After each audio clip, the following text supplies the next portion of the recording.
Here is a number that genuinely makes no sense when you look at it straight. 64 to 68 million monthly listeners on Spotify right now, in 2026. Not Beyoncé's number, not Drake's. Not any artist currently releasing music, booking tours, or running social media campaigns with teams of people whose entire job is keeping those numbers up. Michael Jackson's number. The man has not released a studio album since 2001. He has been dead since June of 2009. And he is outstreaming people who are alive, working, and investing every resource available to stay relevant in one of the most competitive music landscapes that has ever existed. The catalog tells the full story, and the full story is staggering. 13.5 billion total streams on Spotify alone. Thriller sitting at 2.64 billion individual plays. Billie Jean closing in on 2 billion views on YouTube. Beat It crossing 1.3 billion streams. Smooth Criminal at 763 million and climbing. These are not the trickle of a legacy act being politely remembered by fans who grew up with the music and kept the playlists. These are the numbers of an artist who is actively competing against people half his age with full label support and full marketing budgets, and consistently winning. For context, Beyoncé, one of the most commercially powerful artists alive today, hovers at 38 million monthly listeners. Chris Brown sits at 21 million. Neither of them has stopped releasing music. Neither of them has been absent from the cultural conversation for a single year. Michael Jackson has been physically absent for 17. These are not the metrics of a legend being carefully preserved behind glass. These are the metrics of an artist whose work has become part of the internet's actual DNA, not archived in it, embedded in it, in a way that generates real, measurable, ongoing engagement every single day. When was the last time you heard a Michael Jackson song? Because I guarantee it was more recently than you think. And I guarantee it wasn't because you went looking for it. So where are these billions of streams coming from? The answer is sitting on the phones of teenagers who weren't born when he died. And the way they found him will genuinely surprise you. The first contact is never a full song. It is 12 seconds, a bass drop, a moonwalk executed in someone's kitchen. A split screen where a 17-year-old places their footwork beside archived concert footage from 1988, and the movement matches so precisely that the comment section loses its mind. That is where it starts. Not in a record store, not in a parent's playlist, not in any of the ways that previous generations discovered the music they would carry for the rest of their lives. In a 12-second clip that an algorithm served to someone who was looking for something else entirely.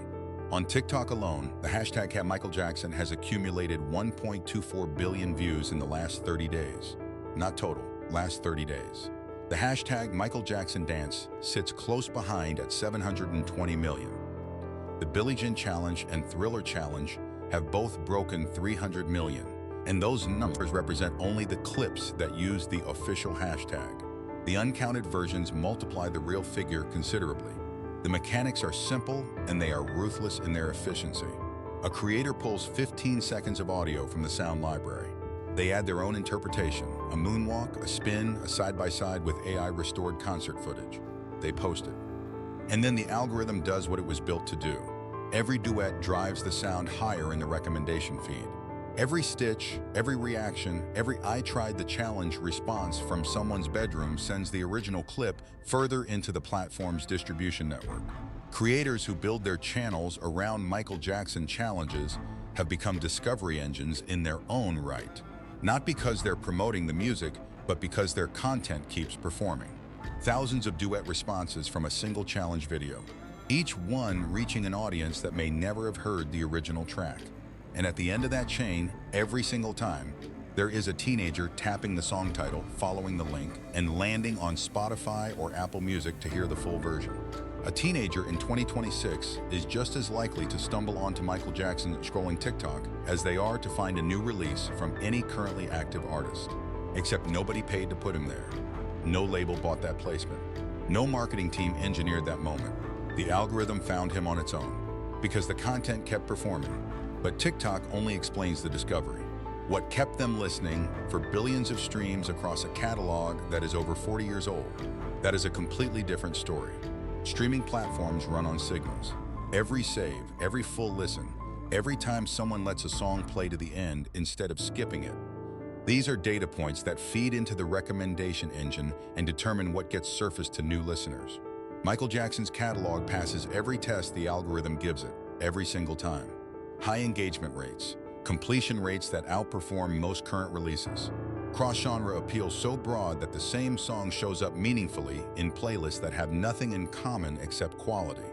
And a consistency of performance across every demographic, every geography, and every listening context that most active artists spend entire careers trying to manufacture. Billie Jean is not locked to a single genre or era. It appears simultaneously on dance party playlists and feel-good classics compilations, on road trip anthems and mood booster rotations, on workout mixes and iconic vocals lineups. Each playlist placement is a separate entry point for a separate listener who may have never heard the song before. A Gen Z user on Spotify encounters Smooth Criminal on a Tuesday morning workout mix. 3 days later, it appears in a TikTok challenge they scroll past. The following week, it shows up on a curated iconic vocals playlist their friends shared. 3 separate touchpoints, same song, each one feeding the platform's recommendation logic independently. Each one reinforcing the signal that this particular track belongs everywhere and deserves to be surfaced to everyone. Playlist curators, both the human ones working for the major services and the algorithmic systems running beneath them, describe Michael Jackson's catalog as something that functions as a multiplier. A catalog that does not bottleneck into a single genre or time period, but moves freely across every category the platform has ever built. The result is a feedback loop that has no natural ceiling. Every new listener adds to the signal. Every added signal creates more placements. Every placement creates more listeners. And because the music keeps performing regardless of who is hearing it for the first time, the loop does not degrade over time. It accelerates. Think about the last playlist you were on when a Michael Jackson song came on. Were you looking for it? Or did it just appear, and did you stay? Because the billions of people who didn't skip it are the reason he keeps climbing in an algorithm that rewards exactly that decision every time it is made. But in April 2026, something happened that sent every one of those numbers into a completely different stratosphere. And it started with a trailer that shattered a record within 24 hours of going live. When the first official trailer for the Michael Jackson biopic dropped on YouTube in November 2025, it accumulated 116 million views in 24 hours. Not over a week, not across the opening promotional cycle, 24 hours. The streaming response was immediate and measurable. Within days of the trailer's release, Spotify's API recorded a 12% jump in Michael Jackson's monthly listener count, peaking at 36.1 million. Beyoncé and Chris Brown, tracked simultaneously as benchmarks, saw a movement of 2% at most during the same window. That gap is not a coincidence. It is the difference between an artist whose catalog has been actively embedded into the listening habits of a new generation, ready to spike the moment a cultural trigger arrives, and artists whose audiences are already fully aware of them and have already made their listening decisions. The biopic's promotional campaign left a data trail at every milestone. The Cannes Film Festival screening in February 2026 pushed the listener count up another 4%. The launch of the curated Michael Original Soundtrack playlist on Spotify, which reached 50 million followers, drove the monthly average to 34.4 million. Opening weekend box office hit $85 million. Streaming peaked at 35.9 million monthly listeners, a 9% rise from the baseline that had already been growing for years. Statistical analysis of the correlation between media exposure and streaming uplift produced a Pearson correlation of 0.71. On average, every 100 million media impressions the biopic generated delivered a 5.2% rise in monthly listeners. The numbers do not describe a catalog riding the momentum of a film. They describe a catalog that used a film as ignition and then kept burning long after the credits rolled. Every major biopic milestone triggered a fresh wave of discovery. A trailer drop sent teenagers to Spotify who had only known the 12-second TikTok version. A festival screening sent journalists to streaming services to pull reference tracks for their reviews. An opening weekend sent audiences directly from cinema seats to earbuds. The film was the match. The catalog was already the fuel, but the biopic didn't happen in a vacuum. For years before it arrived, the biggest names in music had been quietly pointing their audiences in one direction, and their fans followed every single time. The Weeknd doesn't call Michael Jackson an influence. He calls him the blueprint. Not a blueprint, the blueprint, as in the single document from which everything else was built. Bruno Mars posts moonwalk rehearsal videos to millions of followers, not as a tribute performance for a memorial broadcast, but as a regular part of how he communicates his craft to his audience. BTS weaves Jackson's choreography into stadium productions that reach hundreds of thousands of live attendees and millions of streaming viewers simultaneously. Usher remixed Don't Stop Till You Get Enough for a new generation. Justin Timberlake blended black or white into his Grammy set. Chris Brown tags Michael Jackson's official account in viral TikTok dance videos. Beyoncé, streaming in the tens of millions herself, one of the most commercially powerful artists on the planet, credits Jackson's vocal layering technique as a direct inspiration for her most recent tour's production design. Every one of these moments is a referral, not a metaphorical one. A direct, measurable, algorithmically traceable referral from one artist's fan base to a catalog those fans may have never consciously explored. When The Weeknd calls something a blueprint, his audience of millions treats that as a recommendation. They go to the source, they stream, they discover, they stay. When Beyoncé credits a technique, her audience researches the technique. They find the original recordings, they add them to playlists, they share them on short-form video.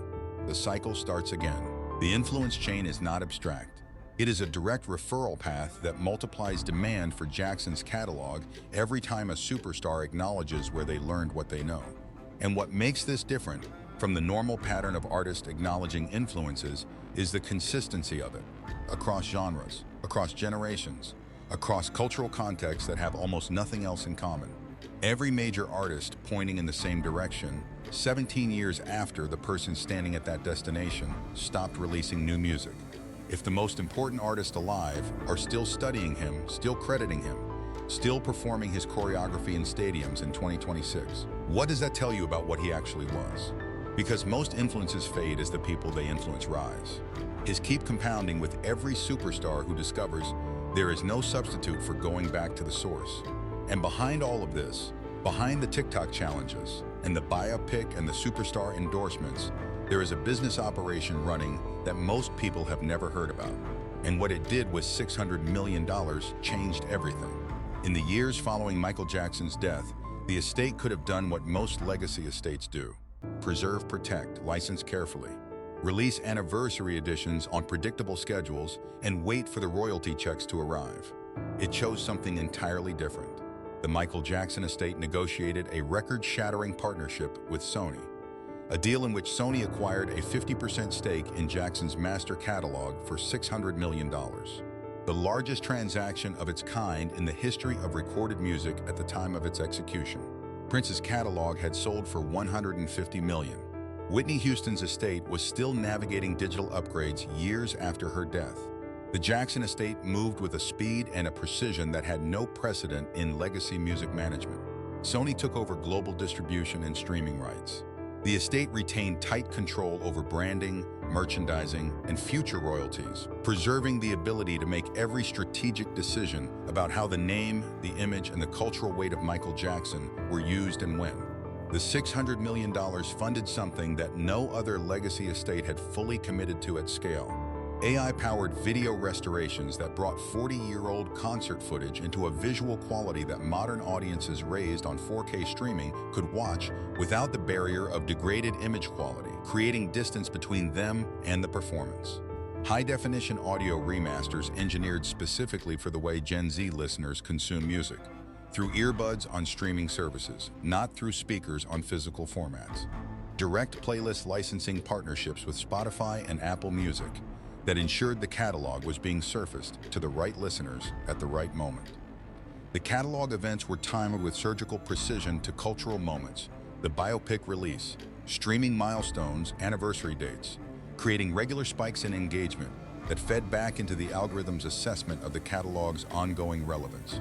This is not a museum preserving artifacts. This is a business operating with the strategy of a living, active major artist, running catalog events, investing in restoration technology, engineering streaming placements, and timing every move to maximize the impact of a brand that has no new product to sell, but generates streaming revenue that rivals anyone who does. The result is a legacy catalog that behaves less like a historical archive and more like a pop phenomenon in real time.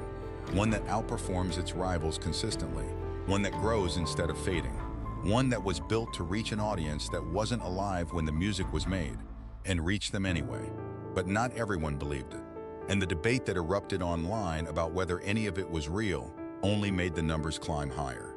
Scroll deep enough into any comment section or Reddit thread about Michael Jackson's streaming numbers and you will find the question eventually. Are these numbers real? A post in Our Michael Jackson captured the sentiment directly. Are these numbers real? Or is this just Sony pushing the catalog? The response from a Gen Z fan underneath it was immediate. I found Michael Jackson through TikTok, not my parents. His music hits different. Period.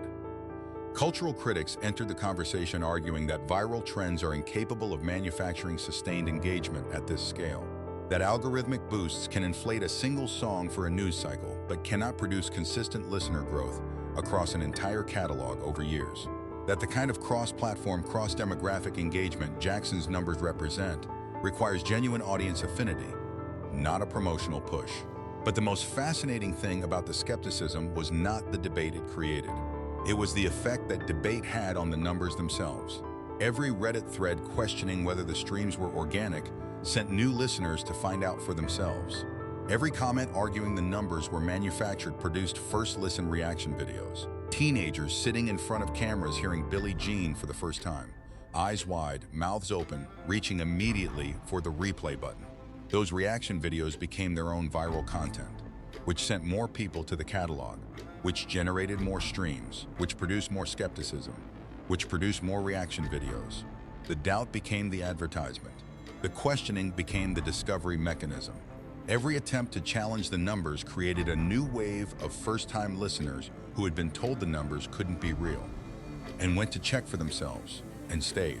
In a world where millions of artists and their labels spend everything they have trying to manufacture exactly this kind of sustained organic engagement, a man who has been dead for 17 years kept generating it through the skepticism of people who didn't believe it.